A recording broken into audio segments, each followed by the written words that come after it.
Chapter 4, The Locked Room. Last time, you finished your training in boot camp, and that was going good. You actually ended up passing boot camp with flying colors. And as a result, you were given a new posting. You were brought together with Babyface, also known as Greg, and Hero, also known as Abe, your, longtime friend from the village where you grew up, to be given your new post. Your drill sergeant comes up to you and says, all right, so since you guys seem to work so well together, I decided I'm going to go ahead and put you guys together in the same unit. We got a few units that have already embarked. Heading towards the front lines. We want you to go ahead and reinforce there, but on the way, we've had a special request from Titus Falling Moon, the lord of this region, to pick up a some work. There's a local artist who has is on the way towards where you need to be going. I'm gonna ask that you pick that up on your way out. I've decided to assign you guys to Good Luck or Sergeant Charlie's, he says, correcting himself as if he realized that he just made a mistake. Sergeant Charlie's new deer, and I wish you good luck with that. A little while later, you end up meeting up with this Sergeant Good Luck Charlie and the new deer that he was given. It's a smaller sized buck, not the larger class like that saved you the other day from, well, feels like the other day, but it was like a month or so ago in game time. It's a younger deer, and so therefore doesn't have the auxiliary sponsons, just has one larger turret, and that's it. It's a very simple design. Along the side there, you can see there's a ladder that leads to a top hatch. That is how you get in. The sergeant beckons you over to meet him inside the tank proper, and so all of you climb aboard into the tank itself. It's much more cramped than you would have expected. The main compartment has just enough room for two benches that act as ammo storage and, general storage, as well as bedding for while people are on the march. In the main center of the room is the loading area for the turret, and just beyond that is the driving section. There's a few windows that can be opened or shut depending on the need, and then there's some false windows below. It's pretty small for a tank. Greg, Abe, and yourself are standing. The sergeant looks you over and he says, all right, boys. So I've heard about our new assignment. It should be a pretty easy one. I'm just going to drop by, pick up the art, and move on from there. Guess I should introduce myself. I am Sergeant Charles. Do not call me by anything else. I know about the rumors. I know about what people say about me. If you call me by Good Luck Charlie, I will make sure you're punished for it. Greg is ecstatic. He's super excited. This has been his dream for quite a while, to be able to defend the local area from pirates. Greg, however, looks nervous as always. He's gonna ask, all right, honestly don't know how you guys did on your test, but if you're assigned with me, I would assume you did okay. There are 4 positions on a tank crew. The positions are Commander, which Sergeant Charlie is going to be taking, Loader, which is pretty much what you think, Gunner, which is actually the firing and acquisition of targets, and then Driver, which is, pretty much what you think. These are basically your options on what position you want. Greg immediately says, I want to shoot the gun. Charlie gives him a look. All right. You decide to tell the sergeant, hey, nice mustache, which I'm surprised I didn't think of as a joke. He says, thanks. Anyway, to which you say, I would like to drive. All right, well, we're going to have everyone rotate positions, so everyone will have a chance at everything. And once I figure out what you guys are like and whether or not I can trust you with stuff, we'll figure out what we're doing. Greg doesn't seem to want to do much of anything, so he opts to be the loader. And with that, you drive the tank for the first time. You drive the deer for the first time. Being a slightly older mouse, in fact, Sergeant Good Luck Charlie is much older than you would expect anyone in the army to be.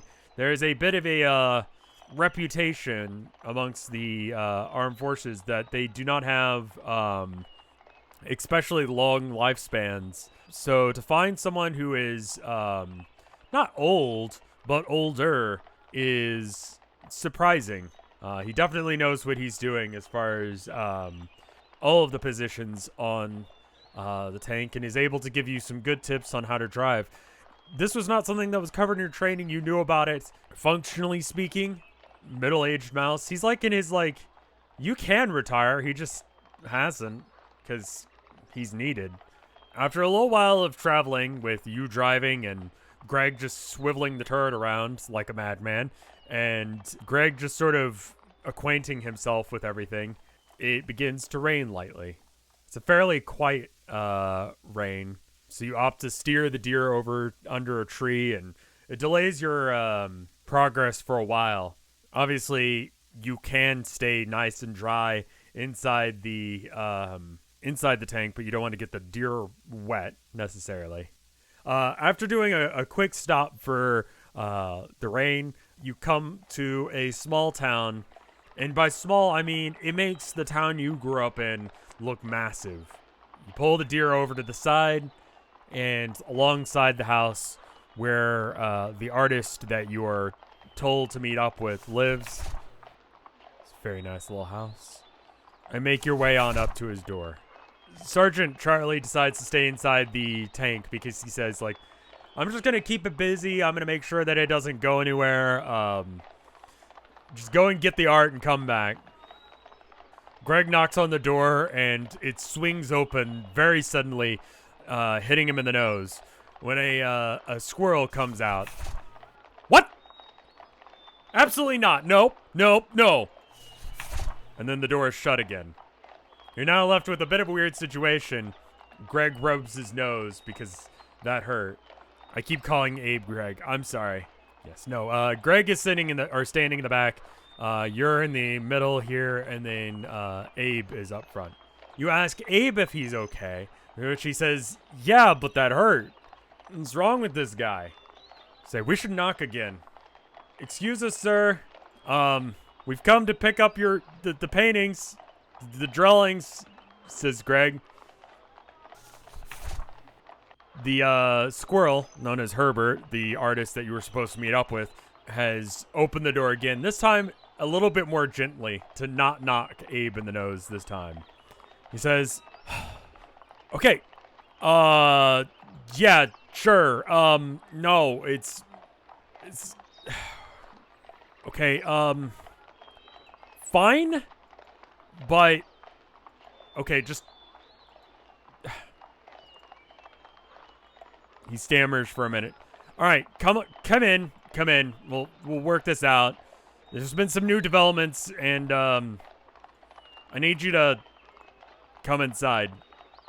He leads you in through the main hallway and into his bedroom, which makes up his living room and, I guess, library, which contains a empty bookshelf, some random pieces of paper, and his papasan, which acts as his bed, which is just completely unmade. He says, all right, so two things. One, my name's Herbert. I assume you're here to pick up the art. I thought you guys might be the thief. Now, that being said, it's all here. It's just not dry yet. You guys want... Here, let's go upstairs. He frantically leads you all upstairs past the front lobby area and to the work room. All right. So this is my office, and this is where I do all my work. He points to the bookshelf in the back right corner. This is the drying rack. There's a few that are still drying. We'll get them done in time. But they need a night to dry. It's a drying rack. And I don't really want to have them out and about while I'm waiting for... They will smudge, and I have been given this patron opportunity by Lord Titus Falling Moon himself. I'm not going to mess this up. So I just want to ask, he's not expecting it yet. Can you give me, like, the night in order to just let them dry? So that's the first thing. The second thing, this morning I woke up and someone put a note on my door, and it says that they're going to steal...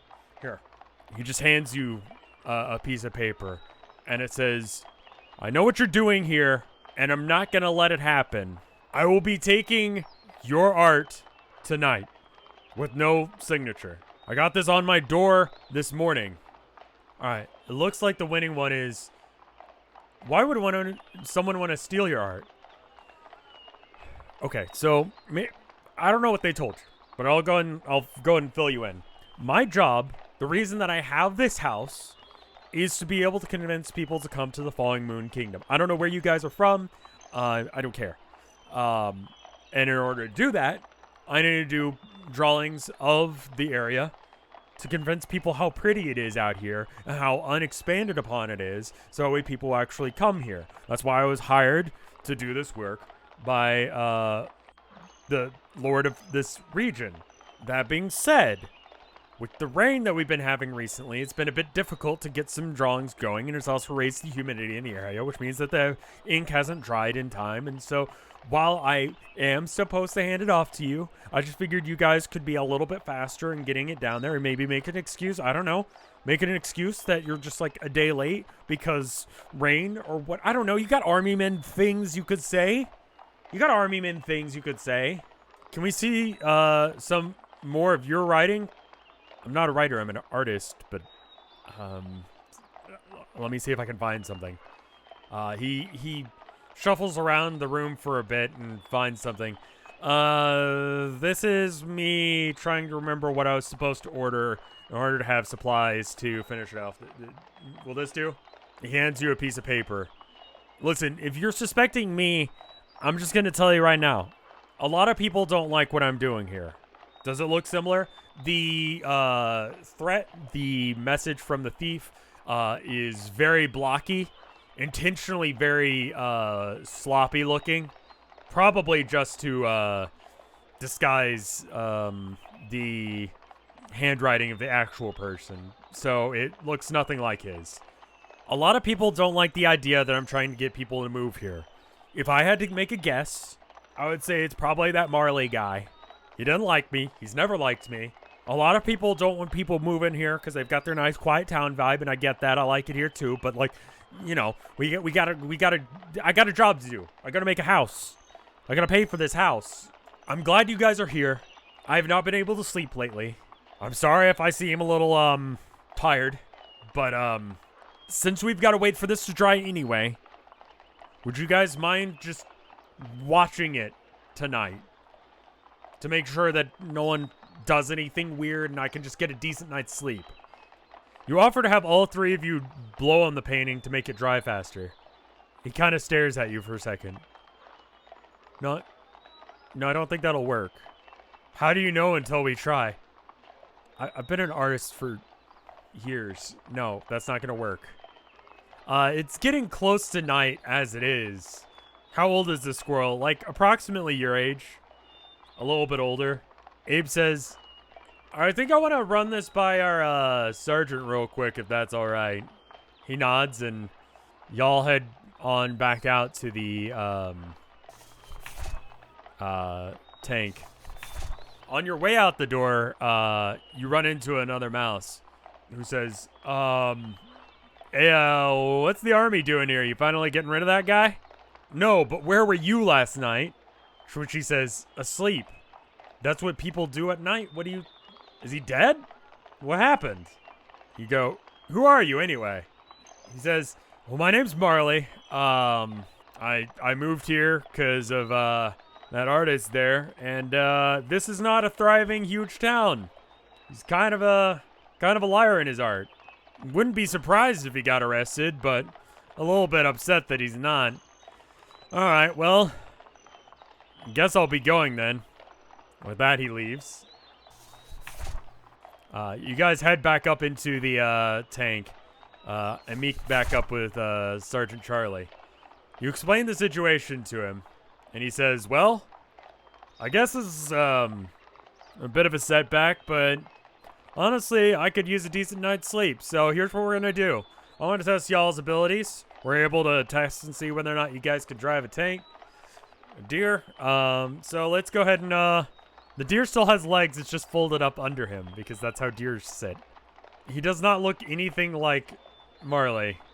Is Charlie's mustache removable? No, that's on his face. If he says that it's not ready to go, I want to see how good you guys are at just doing something simple. I'm gonna guard this place tonight. We're gonna take shifts, or y'all are gonna take shifts. I'm gonna sleep, we'll pick it up in the morning, nice and easy. Bree, I want you on outside watch. Let's have Abe on the inside, and then Greg, you could take the first shift sleeping. I'll stay up during that shift, then I'm gonna sleep through the other two unless if y'all need me. Greg, you take the second outside shift. Bree, you take the second inside shift. Abe comes inside, and then everyone else takes whatever job you haven't had already, right? You're gonna sleep in the deer tank. Yes, that's your job. That's where you sleep. There's little benches for you. Are we supposed to guard him? Yeah, you're gonna have guys stand outside, and then you're gonna have some guys. You guys want to go back inside and ask him to sleep inside? All right, so you guys head back inside. Hey, can we sleep in your house? No. You guys need to guard my place tonight. Abe taking special attention to make sure that he's not in the way of the door this time. Can we guard it from the inside? You guys can stand outside the room, but I don't trust any of you guys not to be the thief yourselves, so y'all can stand outside the room. Bro, we just got here. Well, I don't know who wants to steal it. I don't even know if you guys are really military. Maybe you're from some other nation. I'm gonna lose my job. I'm gonna lose my house if someone ends up stealing this. Deer right next to you. That could be from some other... Listen, I don't think anyone's gonna try and pull anything with the tank outside. You're right. So with you taking the first outside shift, it's getting close to nightfall now, so everyone needs to probably take positions. Check around the house for weak points. We'll go ahead and show this angle again. So the house only has one window on the first floor, and it's the one right next to the door. On the second floor, there's 3 windows. One that leads to the office, the artist's room, the studio, where he does his work, and the other 2 leading out onto the landing in the second floor and first floor areas. You can see one of the windows here. The other 2, or the other one is, closer to, us as far as this drawing goes. The other window leads into the studio itself, like so. But aside from that, there's no obvious entrances to the, no balcony, no back door, no basement hatch. Which floor is the art on? The art is being stored inside the dresser in the studio. There is no basement. You've seen every single room of the place at this point. Have you seen any of the art yet? When you were in other rooms, you saw random pieces of art on walls and such. Use our deer driving skill to park a deer outside the front door to make it harder for the thief to get in. Unless our thief is a ghost, they'll have a hard time getting in. Deer are really good at big movements, but not very good at specific movements. Being a mouse, steering a deer is difficult, and doing something as precise as not running over his house with a tank is going to be a little bit difficult. So parking it near is about as good as you can do, though that is a good idea. Sit in your first shift outside the door. All right. Night falls. It's dark. It's quiet. It begins to rain slightly, which is mostly annoying because there's only a small amount of overhang to speak of. Not really much that really, helps you stay dry during the rain. Getting stuck in the outside shift while it's raining is pretty much the worst. But that little overhang is enough to kind of help you. It's not the worst rain, but you've got your back up against the wall anyway, just to make sure that no one can get through the door. During this time, a mouse walks by in a tiny raincoat and walks up to you and says, Is everything okay? Is Herbert all right? Why is the military here? He didn't do anything. He's great. Look, I don't know what you think he's done, but he's a good man. Let nothing pass through that small window. None of the windows open. Not really a point. Just leave the door open if you want some cross breeze. You ask, how do you know Herbert? She says, he's a good friend. He moved here, and is he okay? You say, listen, it's okay. We're here to protect him. Go ahead and move along. We need to make sure that no one gets in tonight. It's fine. Don't distract me. Someone wants to hurt Bert.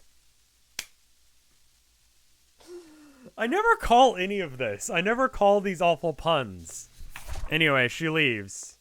How much control do we have over our own tail? Like, how much control do you have over any appendage? Like a reasonable amount? You make a quick decision to run all the way around the house to make sure that everything's fine. You check the one window right next to you. It's fine. Nothing's happened. You've been standing next to it this whole time.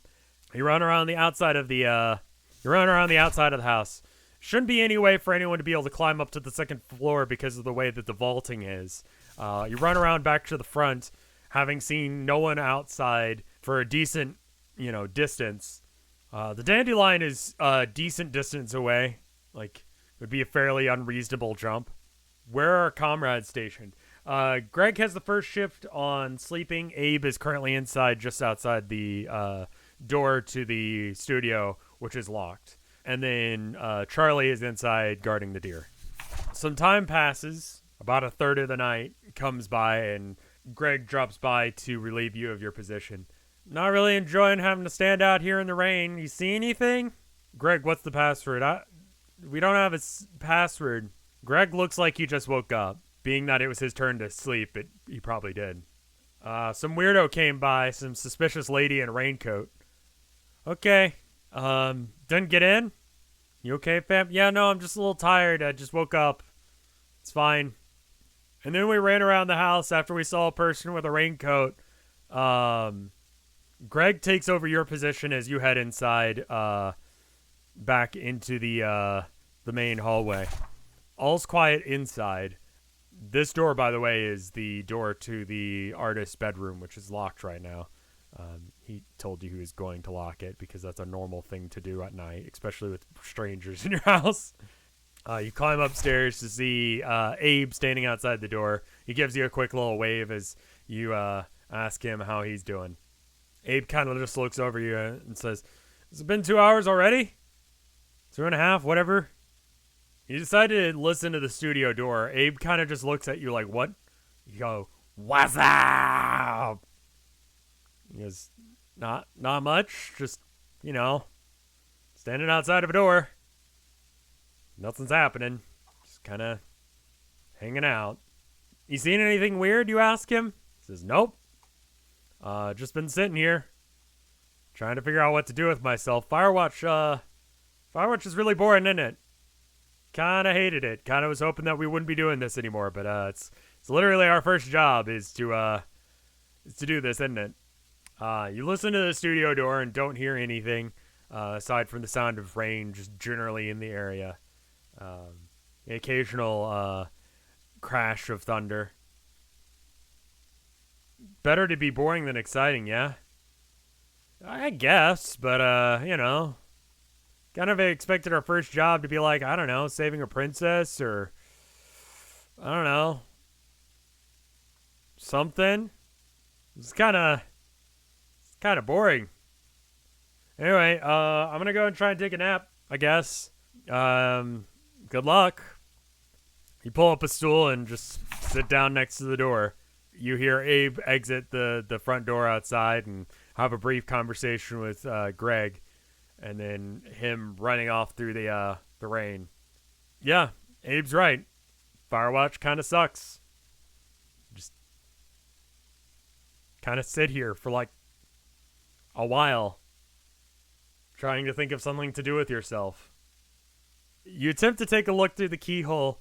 It's pitch dark because it's raining outside and it's dark in the room and the room has no lighting. You hum a rat song for a minute. This makes you feel good. You hum quietly, though, in order to not disturb Herbert. You jiggle the handle to the studio to see if it's locked. It is. You decide to go ahead and look around the room or the hallway some. You look at the painting on the wall. It's a nice painting.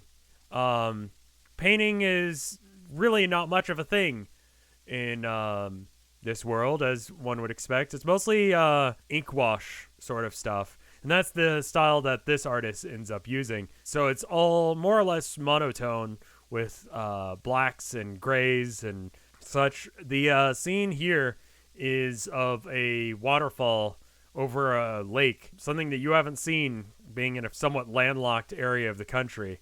It's pretty. You can see why he was commissioned to do this. You continue to stand outside the door. Or sit, I guess. You attempt to look under the rug. You find floorboards. Not really sure what you were expecting. There's also some dust. Also, not really sure what you were expecting. Apparently, mice are colorblind. They are mostly colorblind. Y'all do not have the key. Herbert decided to take the key with him to bed. Herbert doesn't seem to be the cleanliest person. He just sort of leaves things about. After doing these little bits of investigation in order to, like, you know, keep your mind off of just sitting in front of a door, 2.5 hours pass, and eventually Greg comes back up the stairs to greet you. So Greg walks up to you and he says, anything to report? Just got back from outside. It's, went. Sorry, you just got dry probably standing in here. Password, Greg. Password. Greg, did you see anything? No? No one's... It's kind of late at night and it's raining, so, you know, no one's about. Greg looks so sad. He's tired and you just, like, check to see if Greg is evil. Okay? You mentally prepare himself for whether or not you could consider Greg to be evil. He seems no more or less evil than you. Imposter check for Greg. This is Greg. Have you done your task, Gregory? What if we're evil? You decide to tell Greg that he's doing a great job, and you hug him. Now you're slightly damp, and he's slightly concerned. Thanks. Bree? You decide to pat Greg on the head. Greg, what is evil? You decide to follow up. What? Like, have you ever thought about the idea of evil? Like, are we good because of the actions that we decide to do or the actions that we do? Are the thoughts that we have part of who we are? Greg looks confused. Hey, Bree, maybe you should go to sleep. It's your turn and you only got a few hours before, sunrise. You sound a little weird. You hug Greg goodnight and go ahead and go downstairs. On your way out, you, run into Abe, who's got the shift outside. He says, awful night for rain, don't you think? Says with a yawn. Can we vault over the railing? It's a one-story drop. You don't really want to vault over the railing. So anyway, you head inside the deer tank. Sergeant Charlie, your tank commander, is here. His job is to, basically, act as the brain for all the bits that need to be happening. Basically, you have your chance to nap now, if you'd like, for about 2.5 hours. So you ask Charlie, why does everyone call you Good Luck Charlie? He sighs, looks angrily at you, and says, I've served on 15 different tanks. I've run every position, and I've been in this job for years. I cannot say that that is the same for anyone else in this line of work. I believe I'm the only one to have survived that many hostile engagements. I know for a fact that I'm the only one who has survived the ones that I've dealt with. Does that answer your question? The next thing that you guys had decided to do was sleep. Okay, you guys do have questions, it sounds like. Ask about the mouse stash. He says, I just think it looks handsome. You guys say, I'm sorry to hear about that, referring to the deer thing, not your mustache. To which he says, what's the job?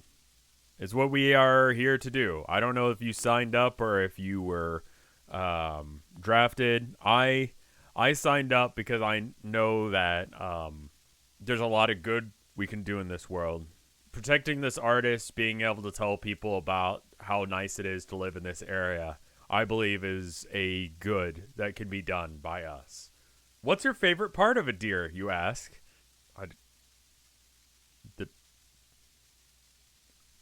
I like the inside of the tank here. I've never really thought about that. Why are deer tanks so dangerous to their crews? They're typically not. Usually they're a fairly safe place to be. You are faster than most of the other artillery and weapons, especially against the current enemy of the council. But stuff happens. There are weaknesses to this mode of transport, and stuff happens. Go to sleep. You don't have a whole lot of time before you have to go wake up. So you guys sleep for a bit and wake up in the next morning. Greg goes ahead and piles into the tank and says, it's morning, sir. I think we should try and talk to the artist and see if we can just get out of here. So he says, all right, well, I think we're going to have to do the same thing that we had planned on doing yesterday. Go and get the prints, and then we head out and we move along our way. You ask for a password, everyone ignores you. At this point, Greg has just assumed that you've gotten a little weird. You head on back inside the house and upstairs to the spot where Abe is still on watch. He looks like he's tired, but, obviously he's slept some. Herbert is up there having a conversation with Abe about, how they slept. Abe points out that he didn't. Herbert points out that he did. This is an awkward conversation in general, being that they were asked to help guard this, art for them, but I digress. Herbert unlocks the door so you guys can go ahead and get the prints. And the entire room is absolutely messed up. Like, everything has been upturned, and the drying racks have been opened and the pages are missing. Random pages are strewn about the room. Despite the fact that you guys were on guard all night, the thief successfully ended up being able to break in. Herbert is freaking the heck out. He's like, what did you guys do? The door was locked. How did you screw this up? How did someone break in? We're on the second floor.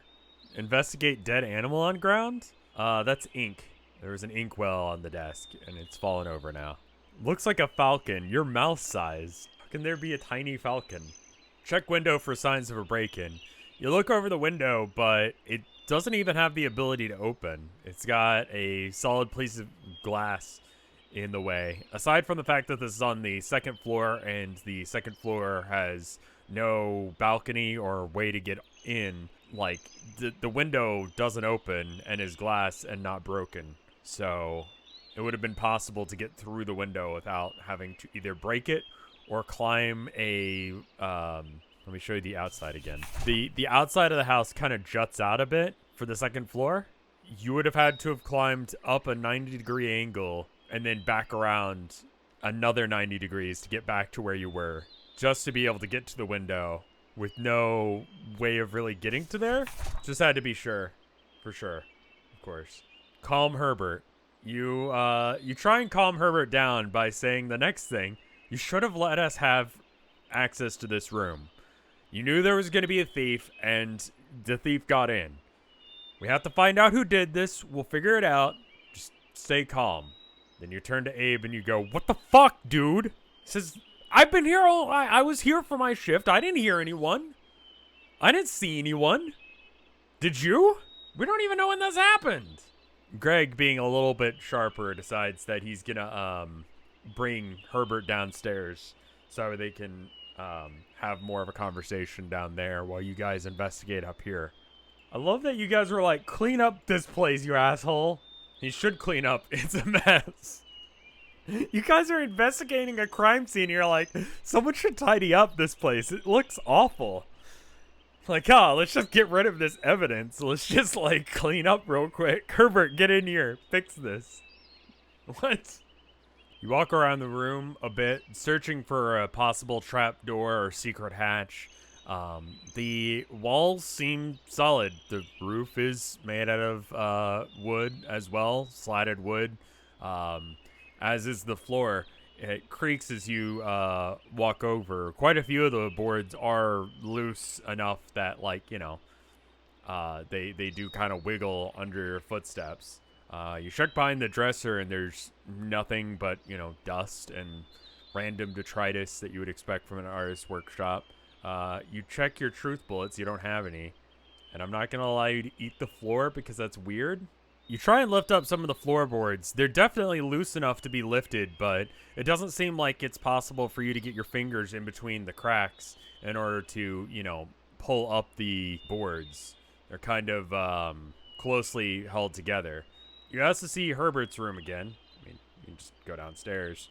You try and look for Harrison Ford under the floorboards, but can't for the aforementioned reason. And go downstairs to go see his room. Herbert is down in his office just hanging out with Greg.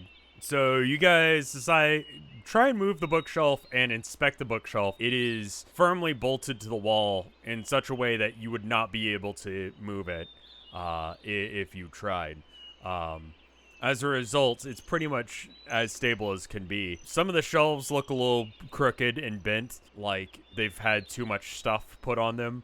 You try and look at the hole in the ceiling. It's not so much a hole as there is like an ink stain dripping in from upstairs.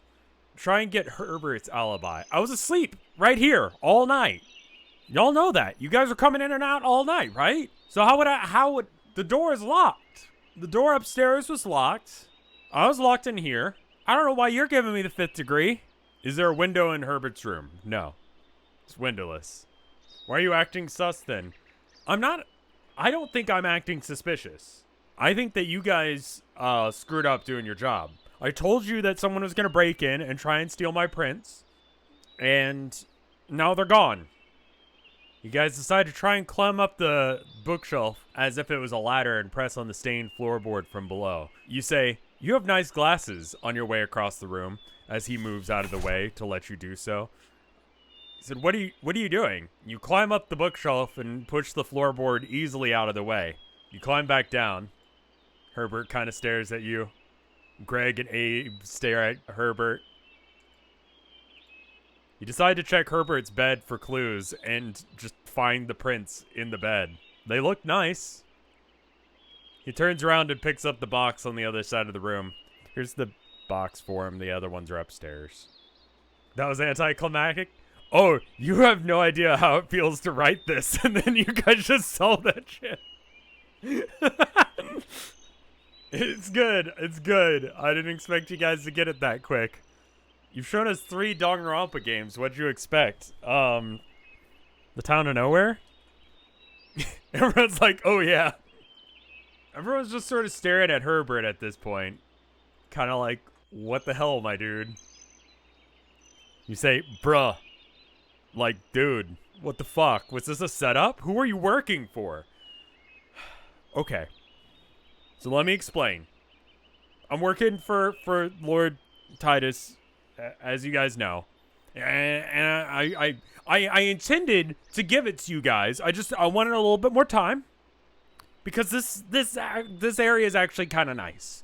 And I figured everyone would move here, and I don't know, things are going well with Candace, and I figured maybe, like, you know, because she doesn't like everyone moving here, and sorry.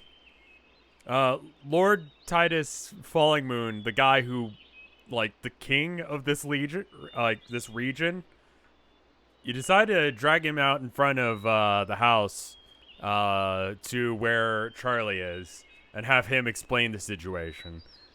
All right, so you all go outside and have Charlie get involved with this investigation. What exactly did you think you were doing? Like, what was the point of all that? Like, are you working for someone else? Who's Candace? Like, we're not... Okay, so I'm not working for anyone else. I'm working, like, I'm telling the truth. Like, I was gonna give it to you guys.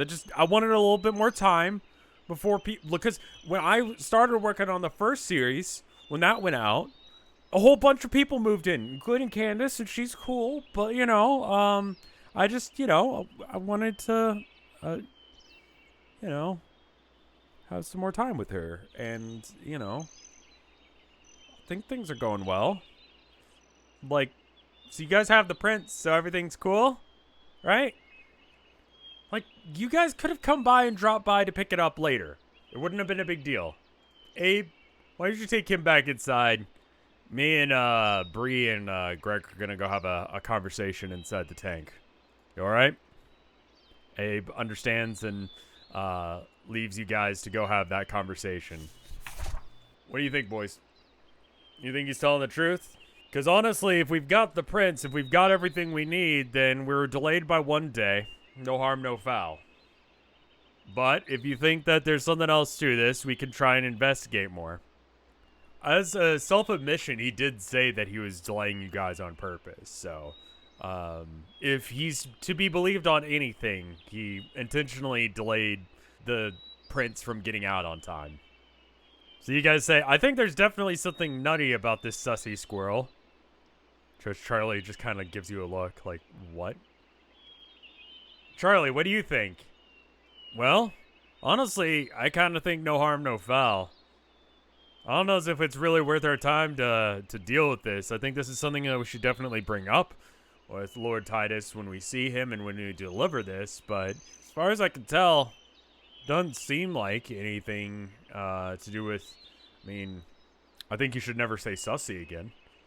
You decided to mention the hooded figure that you saw last night. Maybe Candace? Maybe. If you boys want to check it out, you could. Let's just take the paintings and be on our way, but let's shoot the house once we're far enough away. I know you're excited to be on a deer tank, and that's great, but we can't just open fire on civilians. It's kind of a big no-no. We're not allowed to, kind of a bad reputation for the whole army if we start opening fire on killing civilians for theft of their own property. If anything, we can bring him into the local authorities and have him serve time for, obstructing justice. But I don't think that we need to murder him over this. Honestly, I think we just got an easy night where we didn't have to deal with anything. If you guys think that there's some sort of, no war crimes even as a treat. It was a joke, Captain. Let's keep it as that. Let's, we got basically a couple options. We can investigate this whole spy angle that you're talking about, or we can, let this one slide, or we can have him arrested for, honestly, what did he even do? Nothing he did is technically a crime. It's just weird. Waste our time. I know you're new to this whole job, but I think you'll find that a lot of being in the army is wasting your time. And then wasting other people's time. And then wasting them. If it's not obvious, there are no, police in, at least this civilization. It sort of is a 1-2 with the army acting as both. As a militarized police force to handle both foreign and domestic problems. So you guys are essentially cops as well as army men. If you have any notes that you took during this series, can we see them when the March of the Mice ends? I believe I've posted a good chunk of my notes on the Patreon. You guys say, I want to find this Candace lady and tell her she's too good for him, and then we should bounce out and make Herbert pretend he's a ghost as punishment. Both Greg and your sergeant look at you as if you've just recommended a series of insane things, because you just did. I don't think that it's proper decorum to do that. I think everything you just recommended was weird, and I'm not going to trust you on the gun for a while. I'm going to be honest with you. Greg kind of, looks at you as if he was expecting a different result. It's been a long night, sir. Yes, it has. Yes, it has. All right, so if we're just going to head out, let's go and let him know. I think we ought to let him know that he's going to have a warning for this and that we're going to report this behavior. But, I don't even know how we would arrest him for this. Like, what would you arrest him on? We could definitely, like, lock him up and bring him along with us, but that would just, I don't know. I don't think what he's done is worth the trouble. Arrest him for resisting arrest. Oof, too real. We walk back over. Abe's still kind of keeping Herbert in check. Herbert has not attempted to run or move away or go inside or anything. All right, says Sergeant Charlie, Chuck, whatever. I'll be honest with you. You wasted our time, and I'll appreciate it. But seeing as how we have all the supplies, all of the prints that we're supposed to have, I don't really see any reason that we should arrest you. I think that you just significantly wasted our time for no reason. And that was weird. So, I guess the moral of this story is don't. Herbert nods and agrees. Sorry, I just wanted to keep it as a small town. It's really quite nice out here. I'm sure it is. We'll be taking the prints now, and, good day. With that, you guys take the huge crate of, different, scrolls with the prints. After putting the prints you have into their case and putting that case back into the crate and get that aboard the tank and ride off on to new adventures, which is where the story ends for today.